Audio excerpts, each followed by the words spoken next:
My name is Chris Lewis. I work for myself in a small business called Lewis Insight, where I do advice and consulting on the future of the telecom industry, but also on disability and accessibility. As an analyst, I'm continually absorbing so many information feeds and then forming my opinion. So in one sense, you think this wouldn't be a great job for a visually impaired person, but actually, because everything is digitized today, everything comes in through email or through messaging, and that's converted into voice for me, I can absorb so much more information now than I could 20 or even 30 years ago. Quite simply, the technology that I use on a daily basis is the same as pretty much everybody else. So I can almost run my business using an iPhone, but I have a little keyboard that I use as a remote device to control that. And obviously I live with an earpiece in most of my time because I don't want everyone to hear what I'm doing.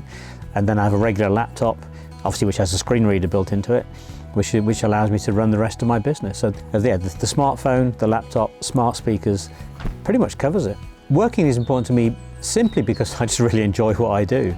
I get great pleasure absorbing all the information, thinking about the way the industry evolves, and then interacting with people all over the world about what's going on. So it gives me a real buzz just working with people.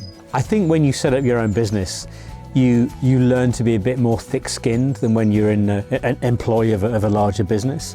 So initially I was really scared about what money was going to come in, if I could keep bills being paid and so on.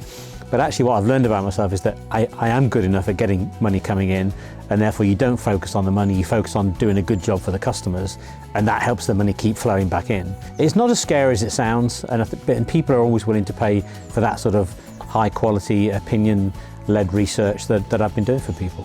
From the research I've been doing around accessibility and inclusive design, it's evident that it is difficult for people to get employment, whether it's visually impaired people or people with other disabilities, because the awareness within the employment area is relatively low, and often the education and the confidence within the people with a disability is relatively low, and therefore actually getting that first break and getting into a job is a real challenge.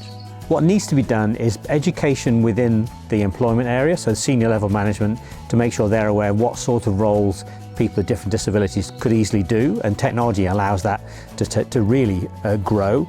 And in fact, even during the pandemic, we've seen more examples where people with disabilities could actually do work from home, which perhaps was a hindrance to it before.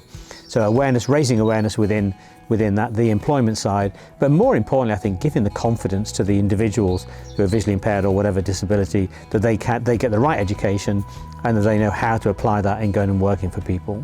The main bit of advice I'd give to people looking for work is that, be confident about the area in which you're going into, understand what the role is, make sure you've got the right skills in place to be able to do that role, do your background research, and present yourself with confidence.